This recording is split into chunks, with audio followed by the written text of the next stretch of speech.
So we just had the big Tokyo Dome event conclude, bringing new information for Duel Links, Mars Duel, Rush Duel, the OCG, some video games from the past come back. We'll talk about all the game news today. Of course, going first of all, for Duel Links, the big news we're concerned about, and as we kind of expected, on the 20th of February, we're getting maximum summoning in Duel Links. Now, this is coming in two parts. First of all, is a main box coming, bringing support, of course, for Nails, YuGiOh, and YuGiOh's own Magnum Overlord. Now, these we kind of expected given the skill leaks, and I kind of still think there's a chance we see them early, but maybe they were just tutorial skills put in early for no reason, and that's kind of it. But these are the two OG maximums, and they're fine, right? YuGiOh's got a pop on his left side, he's got a battle position switch on his right side.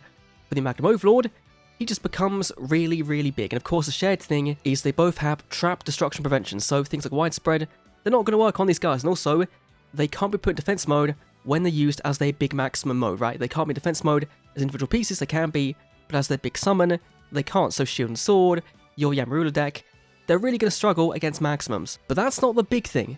The big thing is on the 28th of February, we're getting a campaign with a free copy of Harpy Ladies L, Middle, and R. And this is really cool because this is like Sword Duel Magician, another really new Rush Duel card, come to Duel Links so soon. It literally came out in, I think, June 2023, and was really, really good on release. So potentially maybe in Duel Links Harpy Ladies can be good. Depends if they get their equip spells and some more support, but I don't think they will do. But the difference with these ones is that they've all got individually good effects. With the other two maximums, they only get their effects off when they're in maximum mode. So if you summon them individually, they're just kind of really bad vanillas. But the Harpy Ladies, all their effects work when they're just summoned by themselves out. They've got benefits when you go to maximum mode, but by themselves, they're still somewhat decent monsters that have different effects. So when combined together, you can make them attack 3 times, and then burn your opponent's life points, and then increase the level to make it immune to trap cards like your Recital. So this is going to be a very fun card. I would imagine 1 copy of each. It is going to be interesting to see what they do with limits, right? If they do limit some of the pieces, because putting a maximum in deck with Dragius, like they might not want that. So they could go and put, let's say, the head to 3 on each card, and I think that would work out quite nicely in a way. But also it's going to be, how do we get the pieces, right? Do we open the pack, do we pull one piece and then suddenly we get both of them for free, or is it going to be the heads are UR, the other ones are going to be SRs, and we're going to have to go for all of them? Probably, but we'll find out. Then we had a interesting kind of announcement. This is a VR experience called the Solid Vision Experiment. Now, this isn't going to be a real game. I've kind of confirmed it's going to be for attendees only, and it's more of an experiment to see how would YuGiOh work in VR. It's really, really basic. You're pressing one button to draw, to summon, and it's based off Dark Dimensions. And so you're summoning Dark Magician Girl, you're going against the Blue Eyes, attacking Asagi, summoning Dark Magician. It seemed really cool and high quality, but if you know anything about VR game development, that industry is like, it's really tough to kind of make a profit on. And so I think that even if they wanted to kind of do this, they probably won't anytime soon. But still, cool, it's a nice little tech demo that they've done, but I wouldn't expect anything to come of this, at least right now. But they did say they are working on other games, right? Including new technologies like VR, potentially. So they're always kind of working on things, but whether that becomes an actual product, kind of like Cross Duel, we'll have to wait and see.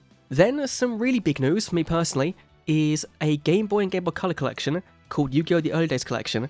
This can have multiple games, not just these two from the Game Boy Color, Game Boy Advance, for the Switch and for Steam. Now, we don't know when it's coming out, we don't know if it's going to be a global release. I would hope so, because even if they can't bring some of these games out because some of them didn't release and some of them released other versions over here in the West, they can still bring those other games via collection, right?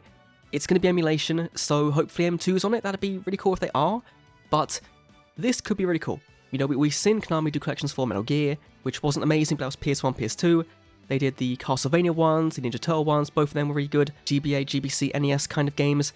So this will be really cool to see. Now, I hope we get a physical version with some promo cards, right? They can harken back to some old school promos, right, and give them via that. Even if only in Japan, that'd be really cool. But hopefully, we get an English release, but at the moment, there's no confirmation, but there will be more games in this, not just these two, there'll be more, so stay tuned for more news on that one. And then the big bombshell is the Mars Duel 2nd anniversary. Of course, we knew from the whole app icon, the Blue Eyes was a part of it. We assumed a Blue Eyes structure deck, a bundle deal, and that's what's happening. We've got a new deck, the Blue Eyes Max deck, which is just going to reprint things like Jet Dragon, Alternative Chaos Max, that's fine. We're getting a really cool bundle with 30 packs, we're getting an icon, we're getting icon frame, sleeves, a dual field, a real original art Blue Eyes, which is really cool, the monster art, no price, but it runs until April 11th, so you've got plenty of time. Also, we're getting a Blue Eyes Chaos Max Dragon Mate via a pack bundle, which is the first time they're doing this, but I think you'll see this more. And I kind of assumed that they would do a Dimension Go 1 at some point, with accessories and sleeves and icons and a mate, but so far they haven't, so we'll see what they do. But this looks really, really cool. We're getting a login bonus for 1,000 gems, plus 3 royal packs, which we got last year as well. The packs this time aren't that great, honestly, but still, free is free. You can dismantle the cards you get in the pack themselves, but not the royals, which is fine. But of course, the real big thing is 2 new packs coming on the same day.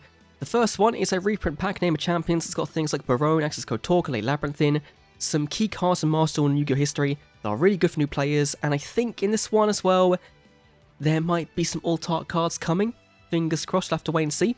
Ones that people will be really excited for. If you've seen the Decade leaks, then you'll know what they are. But the other big one is Ride into the Future, which of course has some Synchron support, TGs, Infinite Noble Knights, but the big thing is going to be Duel Star and the Snake Eyes coming really, really early. But it does make sense, right, because these cards will be vital for literally the next, 5-6 months releases. Infernoid, Salamangreat, Rescue Ace, Fire Kings, they're all fire decks, they all rely on this Duel Star package, and so bringing these early is a really no-brainer idea to make a bunch of money, and eventually down the line, reprint them, bring us Poplar, and that would be a nice little release date shake-up from Marstal, given that they do like to do this alternate history format thing. We of course had the Vanquish Soul cards come earlier. We had Princess and Princess debut in the game like 2 days after a pack dropped in OCG, which is really cool. Of course, that'll also work with the Duel Stars and all the fire stuff, so it is all kind of coming together for Marstal to be very fire heavy. Of course, we're expecting at some point to get Unchained, who knows when, Chimera of course as well, at some point, but this anniversary probably is going to make them a lot of money. And what we've got here is just kind of scratching the surface of what's coming on the day. Look forward to that. That is all the news from Tokyo Dome. It was a big kind of event. There was no new game announced, but I was kind of hoping there would be one. But I'll take the past games, I'll take the anniversary celebrations, and yeah, hopefully that VR thing does kind of come true in some form. But I'm not holding my breath. Anyway, that's my thoughts on the updates. I'll see you all in the next Duel Links video. See you then.